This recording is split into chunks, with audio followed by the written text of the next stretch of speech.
شرک فی الدعا، کسی کو مت پکارو کسی مدد کے لیے سوائے اللہ۔ وَأَنَّ الْمَسَاجِدَ لِلَّهِ فَلَا تَدْعُوا مَعَ اللَّهِ أَحَدًا، اللہ کے ساتھ، یعنی ایک تو یہ کہ اللہ کو چھوڑ کر کسی کو پکارنا، ایک ہے اللہ کے ساتھ پکارنا، اللہ کو بھی پکارنا اوروں کو بھی پکارنا بدترین شرک ہے۔ دعا اللہ کے لیے، ندا اللہ کے لیے، اس کا بھی ذرا میں تجزیہ کر دوں آپ۔ دیکھیے، ایک ہے عام مادی قوانین دنیا کے جو ہے اس کے تحت کسی سے مدد چاہنا، بھائی ذرا مجھے پانی پلا دینا، یہ بھی آپ نے مدد چاہیے ہے نا۔ حضور کے بارے میں تو آیا ہے کہ آپ اتنے خوددار تھے صلی اللہ علیہ وسلم کہ اگر سواری پر ہوتے تھے اور آپ کا کوڑا نیچے گر جاتا تھا تو کسی سے یہ نہیں کہتے تھے کہ یہ کوڑا مجھے اٹھا کے دے دو، بلکہ خود سواری سے اتر کر کوڑا اٹھاتے تھے۔ تو یہ جو قانون مادی ہے اس کے تحت مدد مانگنا کوئی بری بات نہیں ہے، کوئی غلط بات نہیں۔ ماورائی اعتبار سے، غیبی اعتبار سے کسی سے مدد مانگنا کسے باشد کوئی ہو، شرک فی الدعا۔ ان المساجد للہ فلا تدعوا مع اللہ احدا۔ ایک ہے استعارتن، استعارتن اقبال کہتا ہے ہمالا اے فصیل کشور ہندوستان، تو یہ خطاب بالکل ایک استعارہ سا ہے۔ اسی معنی میں مولانا حالی نے اپنی مسدس کے اختتام پر جو مناجات لکھی ہے، اے خاصہ خاصان رسول وقت دعا ہے، امت پہ تیری آ کے عجب وقت پڑا ہے۔ وہ دی جو بڑی شان سے نکلا تھا وطن سے، پردیس میں وہ آج غریب الغربا ہے۔ تو اس معنی میں اس لفظ استعمال ہو جائے تو اس پر بہت زیادہ الرجک بھی نہیں ہونا چاہیے، لیکن غیبی طور پر کسی کے بارے میں یہ عقیدہ رکھ کر کہ وہ میری مشکل کشائی کر سکتا ہے، حاجت روائی کر سکتا ہے، میری مدد کر سکتا ہے، یہ شرک ہے، اور اس کے شرک ہونے میں کوئی شک نہیں۔ ان المساجد للہ فلا تدعوا مع اللہ احد۔ اب دیکھیے، ہمارے یہ فرشتے یہاں بیٹھے ہیں نا، ہم کہہ سکتے ہیں ذرا بھائی میرا یہ کام کر دینا؟ نہیں کہہ سکتے۔ جبرائیل کو پکار سکتے ہیں، اے جبرائیل ذرا میرا یہ کام کر دینا؟ نہیں، وہ عالم غیب کی شے ہے۔ کسی ولی اللہ کی روح کو پکار کر کہنا کہ میری یہ مشکل دور کر دے، نہیں۔ اللہ سے کہیں، اللہ کو پکارے، اللہ جس کے ذریعے سے چاہے آپ کی ضرورت پوری کر دے گا۔ اس ضمن میں میں کہوں گا کہ شاہ ولی اللہ دہلوی نے ایک بات کہی ہے، اگرچہ مجھے اس کی کوئی دلیل اپنے طور پر انڈیپینڈنٹلی کتاب و سنت میں نہیں ملی ہے، لیکن شاہ صاحب کا ایک مقام مرتبہ ہے جو میری نگاہ میں بہت بلند ہے۔ انہوں نے یہ لکھا ہے کہ جو اللہ کے برگزیدہ بندے ہوتے ہیں، اولیاء اللہ، اللہ تعالیٰ ان کی ارواح کو ان کے فوت ہونے کے بعد ملائکہ کے طبقہ اسفل میں شامل کر دیتے ہیں، اور وہ بھی جس طرح وہ ملائکہ اللہ کے احکام کی زمین میں تنفیذ کر رہے ہیں، وہ بھی اسی کام میں لگ جاتے ہیں۔ میں نے عرض کیا کہ میرے پاس انڈیپینڈنٹلی کوئی دلیل نہیں ہے اس کے حق میں،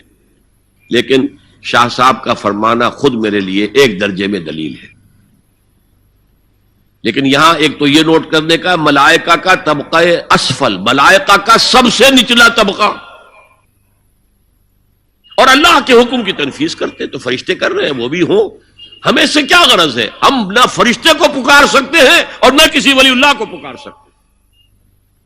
پکارو اللہ کو۔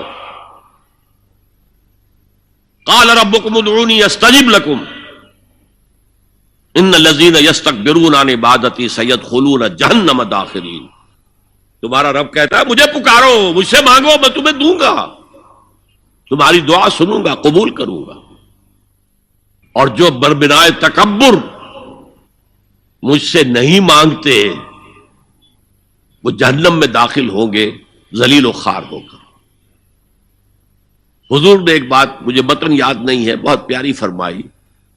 دیکھو انسانوں سے تم مانگتے ہو کچھ تو ایک دفعہ تو اس کے ماتھے پر، تیوری پر بل پڑ ہی جاتا، یہ کیوں میرے سامنے ہاتھ سوال کیا، کیوں مجھے اس سے مانگ رہا ہے؟ چلیے بعد میں کچھ وہ دے ہی دے، لیکن ناگوار گزرتا ہے۔ ارے اس سے مانگو جو کہتا ہے کہ مجھ سے مانگو اور میں دوں گا، وہ نہ مانگنے پہ ناراض ہے،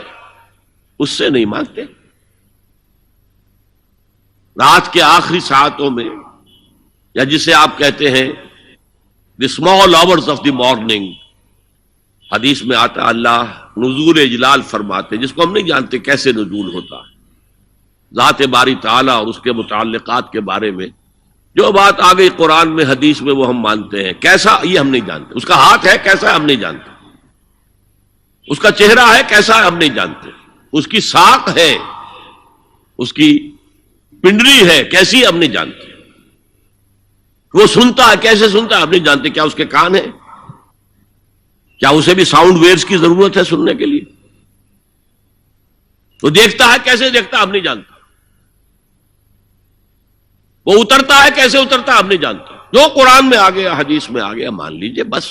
باقی یہ متشابہات میں سے ہے، اس کی کھود کرید میں پڑو گے تو فتنے میں مبتلا ہو جاؤ گے، ابتغاء الفتنۃ وابتغاء تاویلہ۔ لہذا حدیث میں آتا ہے کہ رات کے آخری ساعتوں میں اللہ سمائے دنیا تک نزول فرماتے ہیں، اور پھر ندا لگتی ہے حل من سائل فاعطیہ، ہے کوئی سوال کرنے والا مانگنے والا کہ میں اسے دوں، حل من مستغفر فاغفر لہ، ہے کوئی گناہوں کی معافی چاہنے والا کہ میں اسے معاف کر دوں۔ ہم انٹا غفیل سو رہے، ہم تو مائل بکرم ہے، کوئی سائل ہی نہیں، راہ دکھلائیں کسے، رہنم منزل ہی نہیں، راہ کسے دکھا، اللہ کے راستے پر چلنے کا فیصلہ کرو، اللہ کی راہ میں جہاد کا فیصلہ کرو، پھر اللہ راستہ کھولے گا، والذین جاہدوا فینا لنہدینہم سبلنا، وہ لوگ کہ جو ہمارے راستے میں جہاد کریں، محنت کریں، مشقتیں کریں، ہم لازماً ان پر اپنے راستے کھولتے چلے جائیں۔ تو دعا شرک فی الدعا، مانگو صرف اللہ سے، اللہ سے، اللہ سے، وہ چاہے کسی فرشتے کے ذریعے، چاہے کسی فوت شدہ ولی اللہ کی روح کے ذریعے سے، چاہے کسی کو بھی نہیں، براہ راست اپنے حکم سے، اس کی تو قدرت ہے جو چاہے کرے، کن فیکون، وہ جیسے بھی ہو وہ آپ کی ضرورت پوری کرے گا، وہی ہے جو کہ مشکلات کو حل کرنے والا ہے، وہی ہے کہ رزق دینے والا ہے، وہی ہے جو مرض سے شفا دینے والا ہے، پکارو اسی کو، مانگو اسی سے۔